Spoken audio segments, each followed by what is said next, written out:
loved everybody that I worked with, but sometimes you just leave, and I don't think he likes to make something of it because there are so many, I hate to say it, jackasses out there that come up with their conclusions. They make drama out of it. And you can think what you want. You can say I got fired. You can do whatever you want. I know the truth. They know the truth.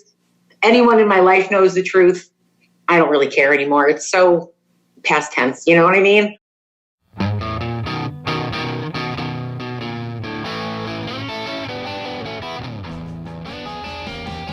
Hello and welcome to Here's the Pitch. It's sponsored by Masses Restaurants in St. Louis. 5 locations, stlmasses.com. Tracey Millman is over there on my Zoom call. Hello, Tracey. I can't believe it.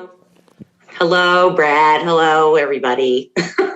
Tracey, the former office manager, right? I want to make sure I get the title correct, of the Howard Stern channels. Were you the Sirius or just the Howard Stern channels office manager? Just the channels. Yeah. It was technically the operations manager of the channels, but office manager it is.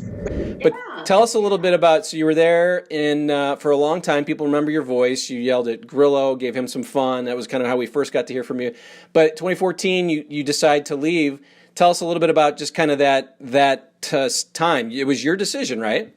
It was my decision. It was actually, I left in 2014, but in 2013, I had started to look for a place to buy in New York. I was living in a 200 square foot studio for $1,600 a month. You know, the apartment next to mine, a Chinese restaurant was renting, and literally every night the door would slam and open and slam and open and slam and slam and slam because the guy was coming to pick up the deliveries. And I was like, I can't do this anymore. So I started to have like panic attacks about buying in New York. And I'm like, I don't want to do this.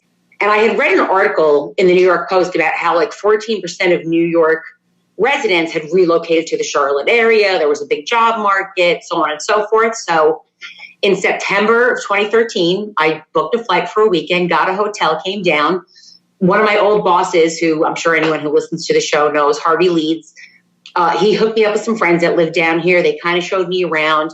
It turned out that iHeart was having a festival down here that weekend, and being that I worked in the music industry, a bunch of my friends were down, and I had like the best weekend ever. So I came for the weekend. I got in touch with a realtor. 2 months later, I came back. I rented an apartment. And then through December, I kind of started to slowly get everything together. I had to get a car, which I hadn't had in over 10 years, like things like that. And then I came back. I gave my notice. Everyone was kind of shocked. No one saw it coming. And then my lease was up at the end of the year, but the birthday bash was coming in. They knew they needed my help for the birthday bash because I was doing just a lot of the background stuff. So I stayed the extra month. I actually moved in to the apartment with two of the Takes team guys, one of them who's now MARCI's husband, Ben. So they hosted me for a month. I stayed it through and then packed up the car and left. That was it. And it's so weird. Everybody loves the show, but when someone leaves, it's always like, what happened? Why'd they leave? Where'd they go? And no one says anything either. So it always becomes this shroud of like conspiracy. Yeah. Tracey, what did she do? And was it mentioned on the show? Did it ever come up? I don't think so. And I don't think that Howard's like that. I mean, he was very sweet when I left. You know, we sat down in the studio together. We talked for a while. I mean, if I could have stayed at that job and left New York, I would have. But I was going 800 miles away. There was nothing that I could do. He was a wonderful guy to work for. I loved everybody that I worked with. But sometimes you just leave, and I don't think he likes to make something of it because there are so many, I hate to say it, jackasses out there that come up with their conclusions. They make drama out of it. And you can think what you want. You can say I got fired. You can do whatever you want. I know the truth. They know the truth. Anyone in my life knows the truth. I don't really care anymore. It's so past tense. You know what I mean? But it's funny because, I have a whole list of questions, but this morning I thought about this and I thought, it's always odd to me that there is, because you guys all become characters. You become part of the show. When you're on that show, they feel like they know you. And so when you're gone and then nothing is said about it, and this happens all the time. I mean, Brent and Shuli and just go down the list. So then those guys have to go out and say, here's what happened. And then people are like, I don't believe you. It would just seem like it'd be easier for Howard if he just said, thanks to Tracey. Well, we had a great time with her. But it's so weird to me that doesn't happen. Yeah, I can't speak for him. I can't say what goes through his head. I would never do that anyway. I mean, he has his reasons, whatever they are, and I'm fine with it. Like I said, I don't care what people think. I don't think Shuli cares. I don't think Brent cares. It is what it is, you know? Life goes on, the show goes on, whether we're part of it, whether we're not. So you're happy, you sound happy. I said, I want you to curse at me a little bit. You said, you don't even do that anymore. But what are you doing now? Tell us a little bit about how things are going for you right now in 2021. Oh, God. Well, when I first got down here, I got a job working for one of the radio shows at iHeart, which was totally weird because it was a female-based show. Like the audience was primarily female, which was so opposite of everything that I knew. And I was kind of doing the same thing down there. And then probably about 3 years in, their fan base had kind of started to just dissipate a little, not dissipate, but there were rumors they were going to add some stations, move some stations. We didn't really know what was going on. So they were trying to really work on their digital aspect. So they had switched me over to sales. And anyone who knows me knows that's not for me. I'm not going to sell. I'm not that girl. Like, I'm just not interested. So I let them pay out my contracts. And then I've been going to school. Actually, I'm going back for a degree in IT and cloud virtualization, which is kind of cool. But currently for work, I work at this company that I've only been there for a few months and I absolutely love it. It's a power company, but they build solar fields. They build electric charging stations. They build and repair cell towers. They build networks for companies. It's stuff to me that's so fascinating that I never thought I would get into. But the day that I went for the interview, I had been interviewing with them and I had been interviewing with a real estate company. And the guy who the real estate company was for, very well known down here, a very lucrative company. It was more money. It was 15 minutes from my house. This company pays a little bit less, is 45 minutes from my house, but I knew it was what I wanted to do. I just thought that the opportunities there were so cool and to see how these things work. And I love it. I made the right choice. That's so cool. I don't ever really talk about what I do for the real world, but I'm a Scrum Master now. That's what, I don't know if you know that word, and I tell my friends and they're like, what? I'm like, trust me, it's perfect for me. I'm not going to go through it here, but being in broadcasting and then just totally disassociating and doing something totally different is fun because I see the end of my, work life. I can see retirement. I always say that. I'm like, I didn't see retirement where I was. And so now it's kind of fun. It's fun to be able to and when we had a pre-conversation with that's kind of what I talked about with these. It's like Tim Sabian, he loves what he's doing now. I guess Shuli loves what he's doing. It's fun to hear what you guys do after. But let me get back to how did you end up in the Howard Stern arena? How did you just get that job in the office manager job? How did it all come together? It's funny. I can't remember what I did every day, but I remember when I got the job. So like I said, everyone knows, I'm sure, that listens to the show, the Leeds brothers, Harvey Leeds and Steve Leeds. And I had been working at Sony Music for Harvey in artist development. And at the time, Howard was getting ready to leave K-Rock and go over to Sirius, and they were looking for somebody that they were going to take with them to fill that role. So Harvey called Gary, and Steve Leeds already worked at Sirius, so he kind of had a conversation with Gary too, and they were bringing in a ton of people. And I remember going to K-Rock, and I had a meeting with Howard's old assistant, Laura, and Gary, and I got there. There were people waiting. I left. There were people waiting. It was a revolving door of people coming in.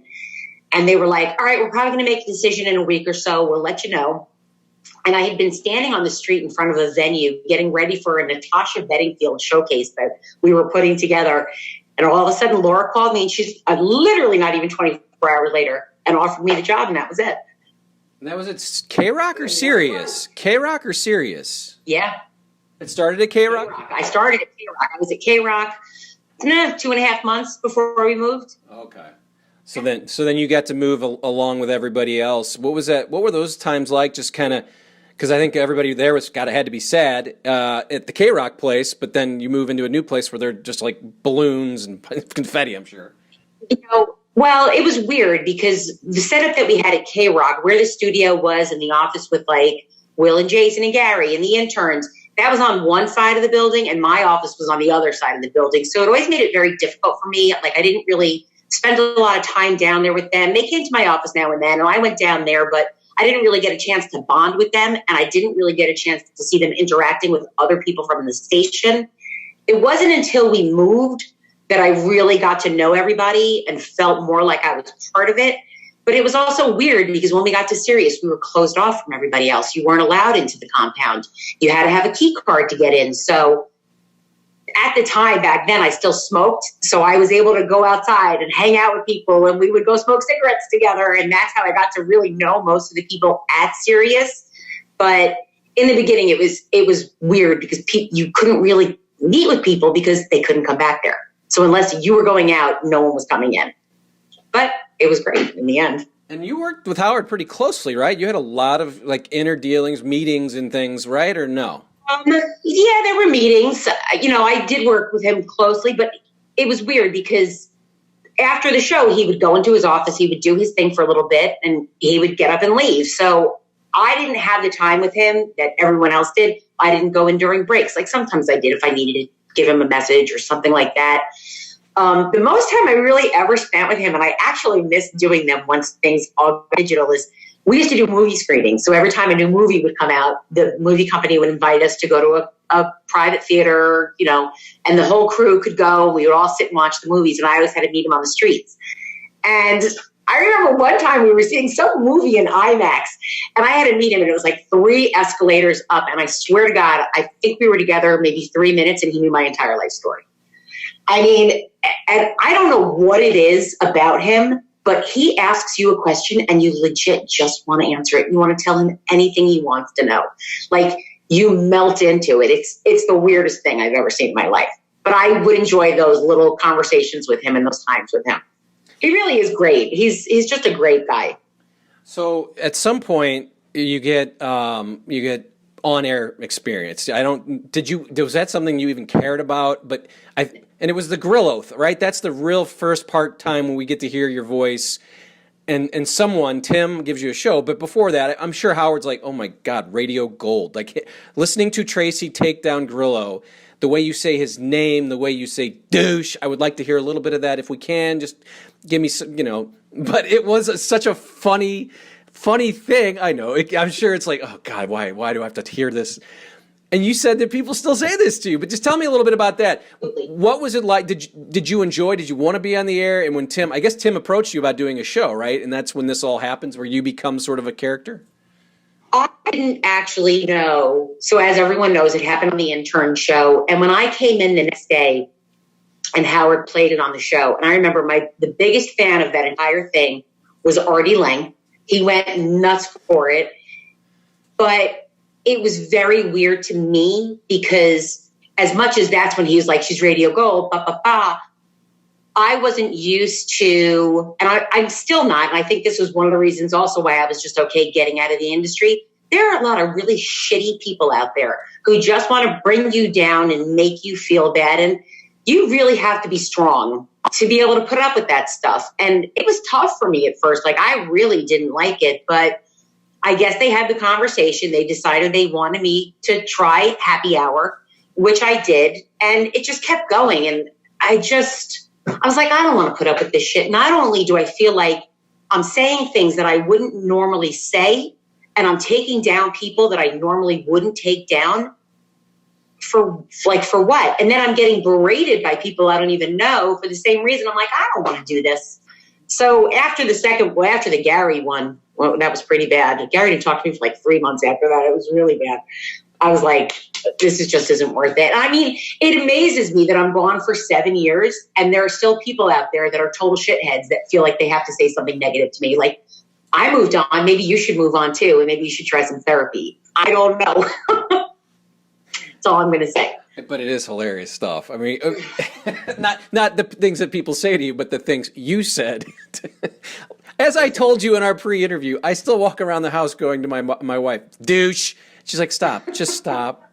But it's funny. But you mentioned the Gary thing. How hard was that? Because, you guys are tight and you have to work together. And now you're on a radio show and this is exactly what Howard wanted, right? So now you're trying to play. What Howard wanted, but at the same time, I don't feel that I said anything that the Howard TV guys didn't say, like when they caught him sleeping in the office. Those were the things I brought up. And anything that I said was true. If there's one thing anyone who knows me knows about me is I am a straight shooter. I will tell you like it is. I don't sugarcoat shit, and it is what it is. Maybe he didn't like my delivery. maybe it's, I don't know, because I wasn't a Scott DePace or a Doug Goodstein. He just took it a little harder when it came from me. But if I'm telling the truth and you don't like it, maybe you should look at the truth and not me, you know?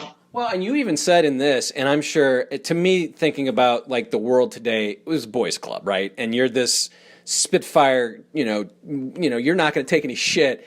And I think, yeah, and I don't think Gary liked that. But how hard was that? I mean, you really were one of the. I mean, Robin was a staunch female, but she's on the air, and it's totally different. Back in that room, I can't imagine there's a lot of women back there giving it to Gary, and that's, I think, why it was probably shocking to him that you were doing that, but also probably hurtful because he thinks everybody loves him. He needs everybody to love him, right? Oh, don't get it twisted, though. I actually do love Gary, and I still to this day love Gary. He was always good to me. He was always sweet to me.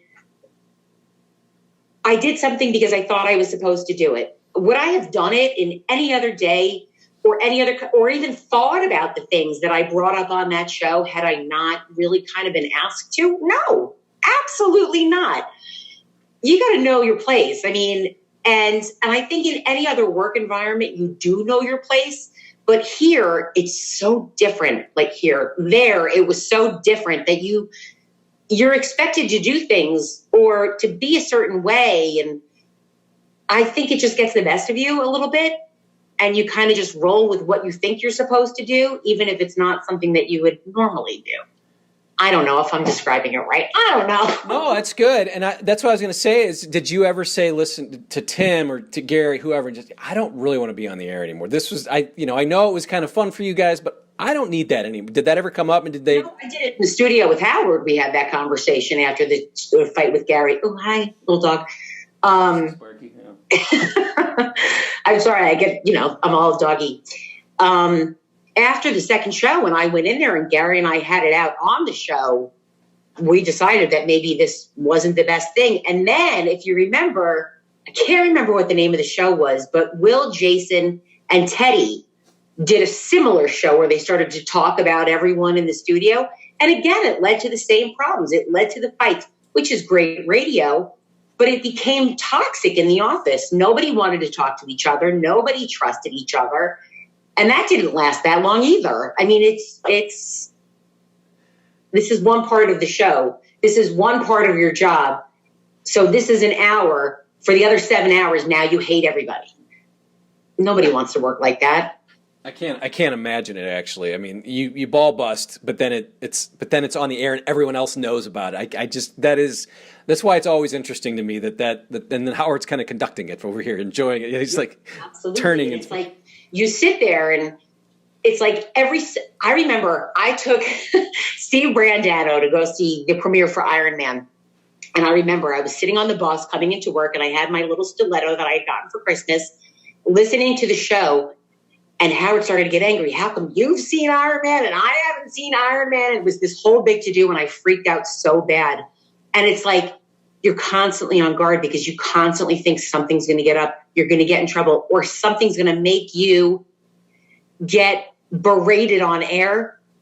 And it's like I'm not having a conversation with 4 of my coworkers. I'm having a conversation with 25 million people. And it's creepy. I mean, it's creepy. And you're constantly on edge with everything you do because you never know what's going to come back in a good light, a bad light, and it's intense. It's intense. But Benji is legitimately disgusting, right? Still, even today. I don't even listen. I left that little bitch to do nothing but bark at me because he couldn't come to a comeback. So, and he was the writer, and you would smoke him. Yeah. And what does that say? You mentioned Artie. I mean, he's super talented. Everyone knows it. But to get his impression of you, I mean, there's a person doing an impression of you. Did you love that? I mean, his impression was so great. I loved it only because it was Artie. Because I love Artie. I've always loved Artie. Artie has always, and like I said, like even after everything went down and I was so uncomfortable and people were attacking me, and some weren't attacking me, some were really great about it. Artie was the one that I would go to when I had trouble with it, when I couldn't really grasp what was going on. Because before that, I was just the chick in the back office, and all of a sudden, and he would always be like, Tracey, don't worry about it. Like he would always just, and every once in a while I would even text him and he would just be like, you're gold. Like, fuck them. Don't worry about it. They're not your problem. Just ignore them. And he was really a good support. I don't even think he knows how much of a support he was. How tough was that for you when he had his issues and then ultimately had to leave completely? It was a bummer. It was a real bummer because he truly is one of the nicest, most generous people I've ever met in my entire life. And you never want to see somebody go down that path, but especially somebody who is so giving and nurturing and caring and just an all-around good person. And it broke my heart. It still breaks my heart to this day. Even like, you know, for everything that he's gone through and everything that went on with his nose. And like, I follow him on social media, and to see him now as to what I knew him at when I first got there, it's torturous. I mean, it's really torturous because he's just a doll. Well, we hope he's doing well. I'm assuming, I always ask everyone, how's Artie if you talk to him? I'm assuming you are not in contact with Mr. Lange. No. That's too bad. I think I reached out to him maybe 3 or 4 years ago on social media, but like in a DM, but that was it. It's funny that because when I hear these conversations, I think of other things people have said, and everyone obviously has just glowing things to say about Artie.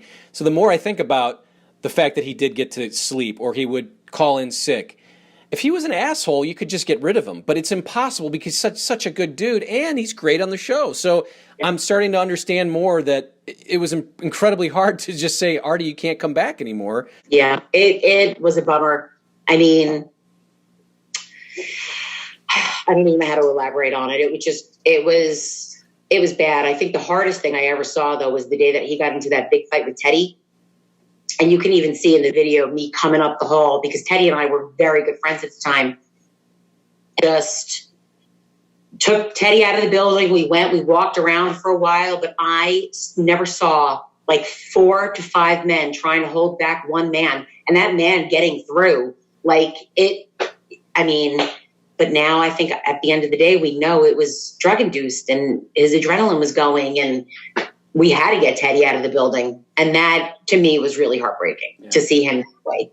Yeah, I mean, it was funny and fun for a while, and then it did get, as a fan, just watching, you're like, oh, come on. It's just kind of, and part of you is like, Howard, don't you know what's going on? But it seemed like Howard really didn't know, or he found it funny. And that's the hardest part about all of it, I guess. I don't know that it's looking back now, I can say that I saw all these things, or I knew what it was because now I know what it was.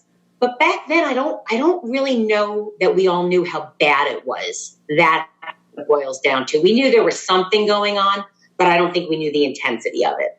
Well, and that's what I can't remember who said it here, but they said, addicts know addicts, so they obviously know what's going on. Howard's not an addict. Fred's not a Robin. So none of you, all you people are like not really in the Artie Lange show business, drug, John Belushi world, so you would have no idea. You just think, oh, he must have had too many drinks last night, or maybe, yeah, I get it. So we hope he's doing well. I really do, and I hope to have him on here. Teddy, you mentioned it. Any contact with Teddy? Everyone asked me about that.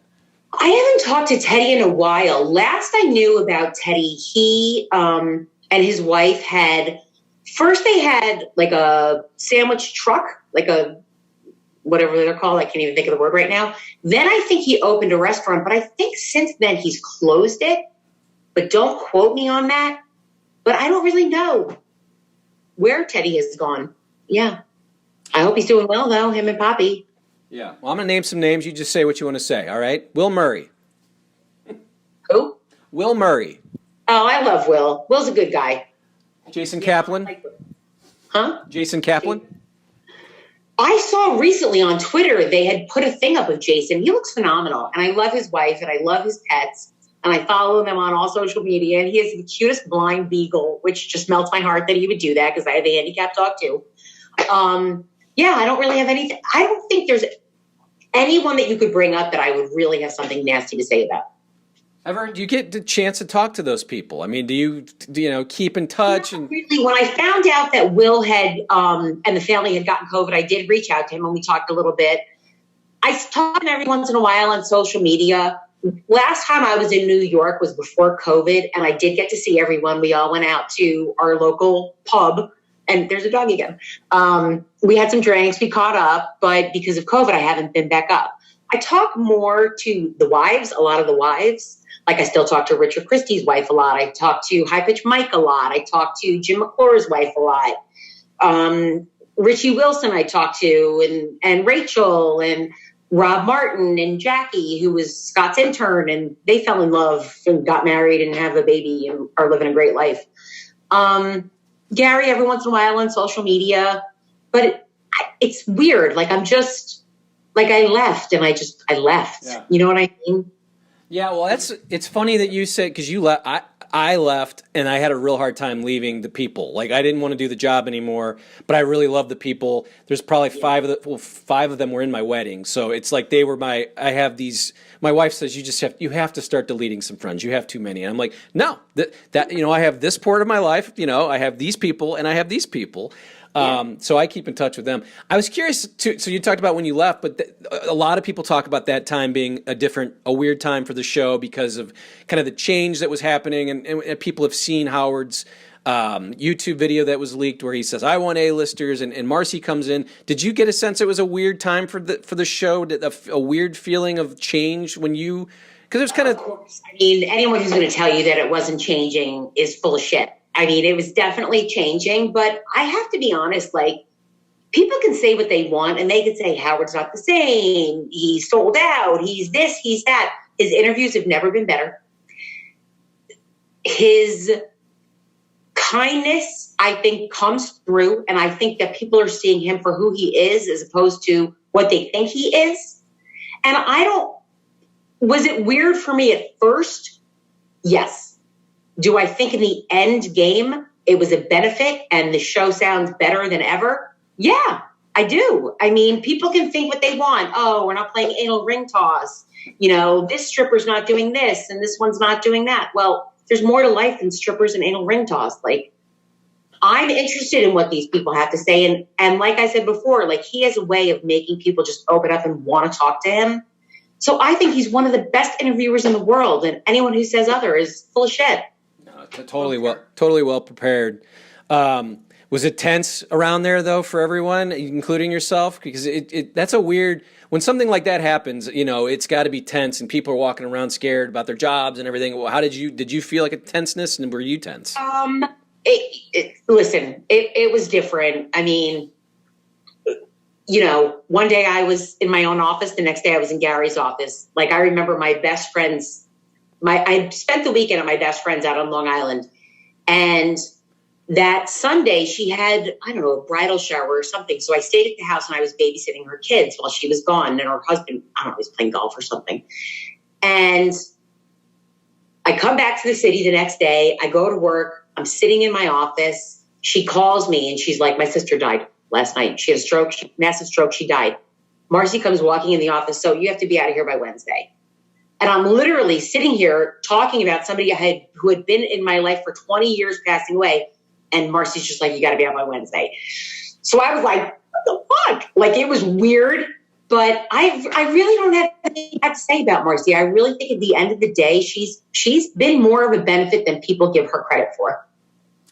Yeah, I mean, obviously there's another contract, another 5 years. So Sirius seems to enjoy it. There must be subscribers. So it is working. And Howard's almost 70, right? I mean, he like you were saying, anal ring toss doesn't work when a 70-year-old's doing it. No, it's gross with a 70-year-old. No, it's like watching my father with anal ring toss. I'm not interested, no. Well, do you have favorite memories from there that you kind of think back at, things that are just, you go, wow, that was fun. Man, that was funny. That was good, Oh, absolutely. I mean, I remember there were some days where I would sit in the office and things would go on and I would cackle. I would cackle. And I had a receiver right from the studio in my office. And like, there would be 30 minutes where you couldn't actually even get any work done because you were laughing so hard. I've met some great people. And it's funny, when I was preparing for this, I was like, who was your favorite person that ever came in? Cloris Leachman was the greatest thing to actually talk to Cloris Leachman. And I didn't talk to her. She talked to me, and she was funny and she was sweet. It was awesome. Obviously, when we left K-Rock, that party was huge. And we went to the Hard Rock. I think it was no, it wasn't the Hard Rock. It was the one somewhere in the 50s. And it was the first time anyone asked me for my autograph, which was super weird, super creepy weird. And then obviously the birthday bash. And I remember Robert Downey Jr. came I had to work the green room. So all the celebrities before they came out to go onto the stage would come in there. And I mean, it was, Slash was in there and Jimmy Fallon was in there and Robert Downey Jr. and all these celebrities were just sitting in there watching him on the monitor. And I'm just standing there like, oh my God, And I think Robert Downey Jr. like accidentally bumped into me and he was so sweet and like, oh, I'm so sorry. And he's like, are you having a good time? And I was like, I just talked to Robert Downey Jr., like, my childhood sweetheart. Like, I mean, there was just a lot of cool things. There were a lot of funny things. Like I even off air, like we used to have beer pong tournaments. Those were always fun. Like we'd get an ante and you'd get $10 for unlimited pitchers and $10 would go in for the beer pong and we would rent out a bar for the day. Like we just had fun and it really was a great family atmosphere. And I do miss them all. And I really hope that each and every one of them are so awesome. Did you get along with the Howard TV guys? Those guys were a little... I got fun. Actually, I was closer with the Howard TV guys than I was. Like my crew, like my going away party was Doug Goodstein, Richie, Jim McClure, Richard Christie, JD, Sal, and all their wives. Like that was who I hung out with the most. So we talked about at the beginning what you're up to now, and I know that you told me a three-legged dog that you found and that's your baby. Tell me a little bit about picking up a three-legged dog, and then just kind of being a doggy person. I'm a doggy person, so Sparky running around. He's now upstairs making dinner. But tell me a little bit about why you wanted a three-legged dog and you're just a love of dogs. Well, I have a dog that I got, one of my coworkers from iHeart had found wandering around in the streets. For days he tried to catch him, he couldn't. Every time he would get him, he would wiggle out of his hands. So he's a chunky Chihuahua named Mr. Wiggles. And then I've had him for a few years. He's starting to get a little bit older. And I thought most of my friends down here have two dogs. And I was like, you know what? I should get a second dog. Something younger, sprightly, that will keep him young and sprightly. And one of my other friends from iHeart fosters dogs. So she always posts pictures. She's a foster fail. She had one, now she has three. And she posted this picture of this little Papillon Chihuahua mix named Kate at the time, Kate. And I saw her and I fell in love with her. She's just the cutest thing in the entire world. And apparently what had happened is somebody had used her as a breeding dog, and she's only 2, and they think she's probably had about 2 to 3 litters. And whoever had her, she broke her femur on one of her hind legs, and they wrapped her in an ace bandage and sent her on her way. So when they found her on the street, the damage was done. The infection had already started to spread. She was covered in fleas. So unfortunately, they had to amputate it. So she's only been a tripod for probably about 5 weeks now. She's been with me for close to 3 weeks now. And I freaking love her, man. She's crazy. She's fucking crazy. Wiggles doesn't know what to do with her. She's all over the place. She eats everything. You put the leash on, she eats the leash. You put the harness on him, she eats the harness. She eats his leg. She eats my leg. She eats the blanket. I mean, you name it, she eats it. Well, and she's adorable. I'm sure. And just hearing you talk about your dog, it makes me think you still need some sort of outlet, a radio show, a podcast. Maybe we'll continue these conversations and we'll talk more about your old days, your new days, because I miss that voice. I think people do too. Oh, you know who misses my voice? All the douches out there. That's who misses my voice. That was just for you, Brad. You better appreciate that shit. I do. Well, I really appreciate you doing this. I know people probably don't know. I try to track as many people down because I really like the show. I'm a fan. But I also like hearing these stories of people who've left the Doug Goodsteins, the Tim Sabians, the McGangeys, and just hear what they do after, because it's the same for me. Like, what do you do after you leave kind of the place that people know you for? And so I enjoyed this. Carolina's treating you well. I mean, it sounds like home base forever, right? I love it. I mean, I have a house. I have my dogs. I've got a job I like. I've made some great friends down here. Like, everything I hoped it would be, it turned out to be. Will you ever go back into radio, or is that in the...